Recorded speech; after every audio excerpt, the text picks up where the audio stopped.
৭২-এর সংবিধানে জনগণের আকাঙ্ক্ষা উপেক্ষিত হয়েছে। ক্ষমতা কাঠামো পাকাপোক্ত করতেই এই সংবিধান তৈরি করা হয়েছিল বলে মন্তব্য করেছেন গণসংহতি আন্দোলনের প্রধান সমন্বয়কারী জোনায়েদ সাকি। দুপুরে রাজশাহীর সাবেজ বাজার 0 পয়েন্টে রাষ্ট্রের গণতান্ত্রিক রূপান্তরে নতুন রাজনৈতিক বন্দোবস্তের জন্য আয়োজিত গণসংলাপে তিনি এই মন্তব্য করেন।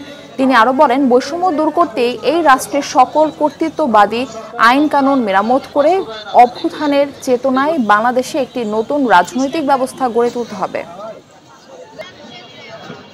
আসলে এই যে রাষ্ট্র ব্যবস্থা, যেটা ফ্যাসিস্ট ব্যবস্থা, এই যে সংবিধান, যেটা একটা ফ্যাসিস্ট কর্তৃত্ববাদী শাসনের উপযোগী সংবিধানে পরিণত করা হয়েছে, বাংলাদেশে একটা নতুন রাজনৈতিক বন্দোবস্ত লাগবে। এই প্রশ্নগুলো রাজনৈতিক সংগ্রামে উঠে এসেছিল।